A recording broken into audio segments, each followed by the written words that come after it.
एक ऐसा माहौल है, मुझे दया आती है उन बच्चों पर।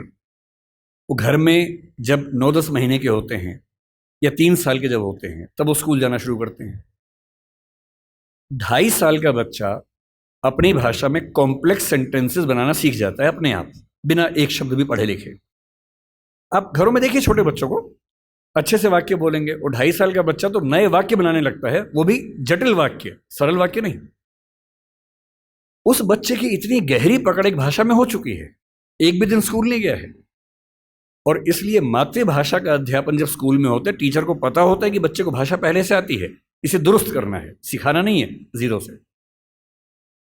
और वो बच्चा बड़े अच्छे मूड से स्कूल गया, उसे मम्मी को टाटा किया, स्कूल जाके पता लगा टाटा नहीं बोलना, बाय बोलना है। उसकी दुनिया खिसक जाती है उसके पैर के नीचे से। वहां उसे पता लगता है कि भिंडी नहीं है, ये लेडी फिंगर है। तुम जो लाए हो वो आलू नहीं है, पोटैटो है। रोटी नहीं है, ब्रेड है। ठीक है ना, ब्रेड तो वो होती है नहीं, वो सब ब्रेड्स होती हैं। समोसा है ही नहीं इंग्लिश में, उसको पता लगा कि होता ही नहीं है तो। और वो बेचारा एक अजीब सी कश्मकश में है। उसे अपनी भाषा में सीखना था कि जीरो क्या होता है, संख्या क्या होती है, एक क्या होता है। उसे अपनी भाषा में सीखना था कि सरकार क्या होती है, दुनिया क्या होती है, चलती कैसे है। उसे सीखना पड़ रहा है कि पहले ये समझो कि दुनिया नहीं वर्ल्ड होता है। अब उसकी आधी से ज़्यादा ऊर्जा वर्ल्ड पे अटकी हुई है और बाकी बची खुची ऊर्जा से वो समझ रहा है कि वर्ल्ड होता क्या है। उसकी आधी ऊर्जा लग गई नंबर, शब्द याद करने में, ना कि ये समझने में कि संख्या क्या होती है, नंबर क्या होता है। एक अजीब सी साजिश दुनिया भर में चल रही है कि दुनिया के हर बच्चे को उसकी मातृभाषा से बचपन में ही वंचित कर दो। उसे एक ऐसी भाषा में सिखाओ जहां उसके लिए वो भाषा सीखना अपने आप में चैलेंज हो। और इसलिए आप देखेंगे कि अगर ज्ञान की दुनिया में दुनिया भर की भाषाओं के आम आदमी शिरकत नहीं कर पा रहे हैं, गलती से भी ये मत सोचिएगा कि दिमाग वाले लोग बहुत कम होते हैं और वही आगे बढ़ते हैं। दिमाग वाले अधिकांश लोगों को बचपन में ही खत्म कर देने की साजिश दुनिया भर में चल रही है। और जो अपनी भाषा में पढ़ ही नहीं पाएगा, वो कैसे आगे बढ़ेगा, कैसे सीखेगा। मैंने 10वीं क्लास तक हिंदी माध्यम से पढ़ाई की है, उसके बाद अंग्रेजी सीखी है, ठीक से सीखी है। अंग्रेजी मुझे कहीं कोई समस्या नहीं आती है, इसमें क्या कोई परेशानी है। मैं आज भी अपनी भाषा में गीत सुनने में ज़्यादा खुश होता हूँ। मुझे फिल्म देखनी मैं हिंदी में पसंद करता हूँ, नाटक देखना हो हिंदी पसंद करता हूँ, मजाक करना हो हिंदी में पसंद करता हूँ, पढ़ना हो कोई ऐसा विषय जो हिंदी में नहीं है तो इंग्लिश में पढ़ता हूँ, इसमें क्या परेशानी है। लेकिन मुझे कोई बचपन से ही मजबूर करे कि मुझे दूसरी भाषा में, संयोग से अंग्रेजी है, फ्रेंच भी हो सकती थी, पुर्तगाली भी हो सकती थी, जो जीत जाता उसकी भाषा ढो रहे होते। ज्ञान विज्ञान की दुनिया में मेरा निजी विश्वास है इस वर्चस्व को तोड़ना बहुत जरूरी है। हम हिंदी में हजारों शब्द क्रिएट नहीं कर पाएंगे 2 दिन में, सही बात है, मुश्किल है।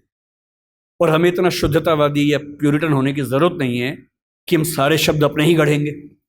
हम तो इंटरनेट को अंतर्जाल ही बोलेंगे, हम कंप्यूटर को संगणक ही बोलेंगे, तो आप अकेले ही बोलते रहेंगे, कोई पूछेगा नहीं आपको। जो शब्द अंग्रेजी के प्रसिद्ध हो गए उनको मान लीजिए। जापानी भाषा का शब्द है रिक्शा। आप रोज रिक्शा में घूमते हैं, कभी आपने कहा कि रिक्शा को मैं नरयान बोलूंगा? कई लोग बोलते हैं नरयान, कि मनुष्य द्वारा चलने वाला एक विमान या वाहन। क्या बकवास है। अरे जो शब्द जिस भाषा से आया, प्रसिद्ध हो गया, अपना लीजिए उस शब्द को। और उसके बाद भाषा में असली समस्या शब्द नहीं होती है। भाषा विज्ञान में एक होता है जिसको मॉर्फोलॉजी कहते हैं, एक सिमेंटोलॉजी होता है, लेकिन जो सबसे महत्वपूर्ण स्ट्रक्चर है सिंटेक्स है। सिंटेक्स का मतलब है वाक्य का निर्माण कैसे होता है, शब्दों का क्रम कैसे तय होता है। किसी नई भाषा को सीखने में सबसे बड़ी मुश्किल आती है सिंटेक्स सीखने में। आप हिंदी भाषा के सिंटेक्स में अंग्रेजी के शब्दों को शामिल कर लेंगे, रत्ती भर समस्या नहीं आएगी। और इसलिए जिसको हम कहते हैं कि अंग्रेजी माध्यम है और हिंदी माध्यम है, कहने की बातें हैं। मैं अंग्रेजी माध्यम में बच्चों को खूब पढ़ाता हूँ, 8-8 घंटे दिन में पढ़ाता हूँ। और वहाँ भी देखता हूँ कि जैसे कोई मुश्किल कंसेप्ट आता है, जब तक अंग्रेजी में पढ़ाने के बाद हिंदी में भी ना समझा दूँ, उनके चेहरे पर 12 बजे रहते हैं। क्योंकि वो हिंदी भाषी समाज के बचपन से लगातार हिंदी बोलने समझने वाले और अंग्रेजी माध्यम लेके एक ज्ञान की भाषा के तौर पर अंग्रेजी पढ़ने वाले व्यक्ति हैं। हंसी मजाक हिंदी में हो तो ठहाके मार के हंसते हैं, इंग्लिश में हो एक आध हंसता है, बाकी इसलिए हंसते हैं कि हंसने की बात थी तो हम भी हंस लेते हैं। नहीं बात बनती। मन की भाषा, आत्मा की भाषा अलग भाषा होती है, ज्ञान की भाषा अलग भाषा होती है, इसमें कहाँ कोई दिक्कत है। और इसलिए मैं आपसे कहना चाहता हूं कि ज्ञान विज्ञान की भाषा के तौर पर, व्यवसाय की भाषा के तौर पर जबरदस्ती एक वर्चस्व का दौर चल रहा है जो खत्म होना चाहिए। मुझे खुशी है कि हमारी वर्तमान सरकार इस मामले में, मैं किसी राजनीतिक दल से ताल्लुक नहीं रखता हूं, मुझे ना सरकार का समर्थक माना जाए ना विरोधी माना जाए, क्योंकि मैं सच में दूरी बना के रखता हूं, बहुत दूर बना के रखता हूं। मैं मुद्दों पर तारीफ करता हूं, मुद्दों पर आलोचना करता हूं। भाषा के मामले में वर्तमान सरकार बेहतर काम कर रही है, ये सही बात है। कई स्तरों पर हमने देखा है। मेडिकल साइंस मध्य प्रदेश से शुरू हुआ, एक ही साल में एमपी में, यूपी में, उत्तराखंड में शुरू भी हो गया। और मैं कई साल से सोचता था कि मेडिकल साइंस में ऐसा क्या है जो हिंदी में नहीं पढ़ सकते। और सोचिए, डॉक्टर बनने के बाद करना क्या आपको डॉक्टर बन के आम आदमी का इलाज करना है। भारत की आम आदमी की हालत क्या है? डॉक्टर के पास जाता है, उसको एक वाक्य समझ में नहीं आता है। डॉक्टर 4 लाइन इंग्लिश की बोलता है, कुछ मुश्किल शब्द बोलता है, तो वो मान लेता है कि ज्ञानी आदमी है, ठीक बोल रहा होगा। उसे अपनी हेल्थ के बारे में एक वाक्य ठीक से समझ में नहीं आता है। किसी विकसित देश में चले जाइए, डॉक्टर की जिम्मेदारी होती है कि जब तक मरीज सारी बातों को ठीक से न समझ ले तब तक इलाज शुरू नहीं कर सकता है। हमारे देश में भाषा का अंतर ऐसा है कि मरीज अपनी बीमारी को ठीक से कभी समझ ही नहीं पाता है। ऑपरेशन तक की सहमति ले लेते हैं अंग्रेजी बोल के। वो समझ नहीं पा रहा होता, हाँ तो हो गया, साइन कर, हाँ साइन कर दिया। उसमें क्या लिखा हुआ है कि तुम्हारा ऑपरेशन करेंगे, तुम मर भी सकते हो, मर गए तो तुम्हारी जिम्मेदारी है। कुछ पता ही नहीं उस बेचारे को। क्यों भारत का हर डॉक्टर, तमिलनाडु का डॉक्टर तमिल में क्यों ना बात करे पेशेंट के साथ, कर्नाटक का डॉक्टर कन्नड़ में बात करे, हिंदी का डॉक्टर हिंदी में बात करे, और अंग्रेजी मातृभाषा वाले जो 2,70,000 लोग हैं उनके लिए कुछ डॉक्टर इंग्लिश वाले रख लीजिए। डॉक्टर की भाषा तो समाज की भाषा होनी चाहिए। यही कानून के साथ है। हमारी जुडिशरी इतना जबरदस्त जुडिशियल फ्रीडम, जुडिशियल इंडिपेंडेंस, संविधान का मूल ढांचा है, सब बातें बढ़िया हैं। पर जिस देश की आबादी में 2,70,000 लोग अंग्रेजी मातृभाषा वाले हों, उस देश का सुप्रीम कोर्ट सारे निर्णय अंग्रेजी में ही देगा, ये कहाँ का लोकतंत्र है? यहाँ आपका जो जुडिशियल इंडिपेंडेंस है या जुडिशियल रिस्पॉन्सिबिलिटी है वो कहाँ से ली जाती है? उस समय आपके सुप्रीम कोर्ट में मधु लिमये नाम के व्यक्ति जिद करते हैं कि मैं हिंदी में अपनी बात रखूंगा, आप उनको परमिशन देने के बाद नकार देते हैं कि हमसे गलती हो गई, ऐसा नहीं कर सकते हैं।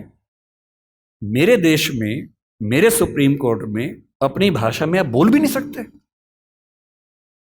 आप 28 राज्यों में से केवल 4 राज्यों में हिंदी में हाई कोर्ट में बात करने की परमिशन देते हैं। पर लोकतंत्र का मतलब क्या होता है? कुछ गिने चुने एलिट्स के हिसाब से जनता अपनी भाषा बदलेगी या जनता की भाषा से प्रशासक भाषा बदलेंगे अपनी? अगर लोकतंत्र है तो लोकतंत्र में जनता की भाषा ही केंद्र में होनी चाहिए, कोई और भाषा केंद्र में कैसे हो सकती है? पर हम लोग इतने आदी हो चुके हैं, हम स्लेव मेंटेलिटी के इतने अभ्यस्त हो चुके हैं कि हम ये प्रश्न कभी नहीं करते। हमारे सुप्रीम कोर्ट के चीफ जस्टिस या कोई जज हिंदी में क्यों नहीं बात कर पाते? और नहीं कर पाते, मैं फिर बार बार कह रहा हूँ, मामला सिर्फ हिंदी का नहीं। मेरी इच्छा है कि सुप्रीम कोर्ट के बहुत सारे जजेस में कुछ को तमिल ठीक से आती हो, कुछ को तेलुगु अच्छे से आती हो, कुछ को मराठी आती हो, कईयों को हिंदी आती हो।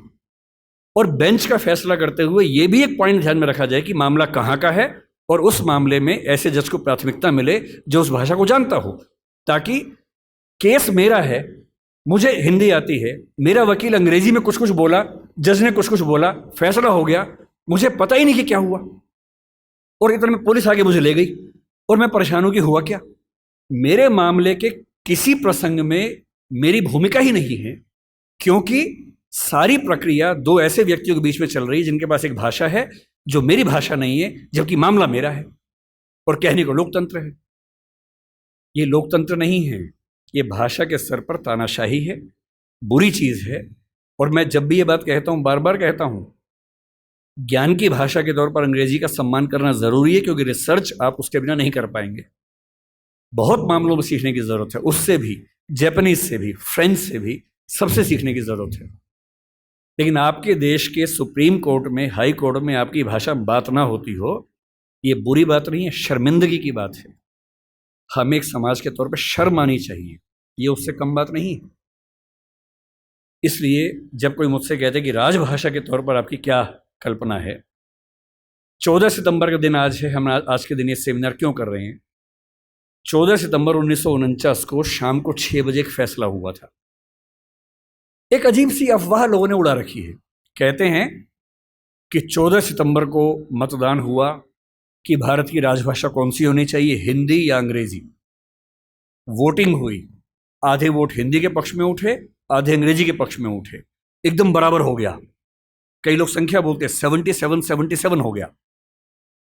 और तब स्पीकर ने, डॉक्टर राजेंद्र प्रसाद ने अपना कास्टिंग वोट दिया, क्योंकि उनके पास अधिकार है कि वोट डाल सकते हैं लास्ट में, अगर बराबर हो जाए तो, हिंदी के पक्ष में दिया, और इससे हिंदी भारत की राजभाषा हो गई। इससे बड़ा कोई झूठ नहीं है। ऐसा कुछ नहीं हुआ था संविधान सभा में, सफेद झूठ है। 12 सितंबर को शाम 4 बजे इस मुद्दे पर बहस शुरू हुई। संविधान सभा की डिबेट्स पढ़ के देखिए, 180 पेज की डिबेट है राजभाषा की, 180 पेज, 1-2 पेज का मामला नहीं है।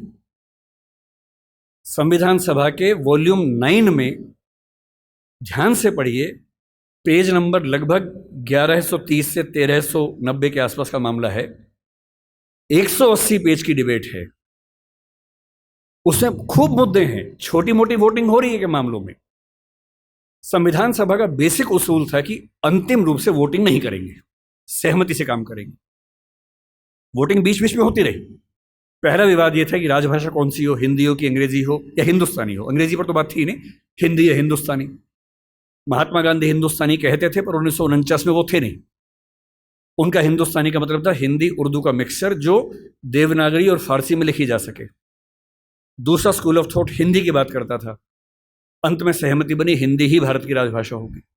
राजभाषा यानी सरकारी कामकाज की भाषा। दूसरा सवाल था कि लिपि कौन सी हो, देवनागरी हो, कुछ ने कहा कि देवनागरी और फारसी हो, कि हिंदी को फारसी में भी लिख सके। कुछ ने कहा देवनागरी और रोमन हो, हिंदी को रोमन में, जैसे व्हाट्सएप में लिखते हैं वैसे लिख सके। खूब विवाद हुआ, अंत में हुआ कि देवनागरी ही लिपि होगी। तीसरा विवाद यह हुआ कि जो अंक हैं हिंदी वाले, जो 1 से 0 से 9 तक के अंक हैं, वो हम अंग्रेजी के ढांचे में लिखेंगे या हिंदी के ढांचे में लिखेंगे। इस पर मतभेद था सबसे ज्यादा। इस पर वोटिंग में बराबरी हुई थी। और अंत में वोटिंग से नहीं, संविधान सभा के बाहर की बातचीत में समझौता हुआ। मुंशी साहब थे, के एम मुंशी थे, आयंगर साहब थे, उनकी बातचीत में समझौता हुआ कि ठीक है, अंतर्राष्ट्रीय अंक मान लेंगे। और उसके बाद गहमा गहमी के बाद, 2 घंटे की रिसेस के बाद, 14 सितंबर शाम 6 बजे आखिरी सेशन इस मामले पर हुआ, 2.5 दिन की बहस के बाद। और तब ध्वनि मत से, बिना किसी वोटिंग के प्रस्ताव पारित हुआ कि हिंदी भारत की राजभाषा होगी, देवनागरी उसकी लिपि होगी, और अंकों का अंतर्राष्ट्रीय स्वरूप उसका स्वरूप होगा। इस झूठ को मन से निकाल दीजिए। ये झूठ मैंने भी 1000 बार सुना था अपने अध्ययन के दौरान। हमारे अध्यापकों को भी ऐसा लगता था, मुझे भी ऐसा लगता रहा कई साल तक। संविधान सभा की डिबेट्स बढ़ी, तब समझ में आया कि ये भ्रांति है, ऐसा कुछ नहीं हुआ था।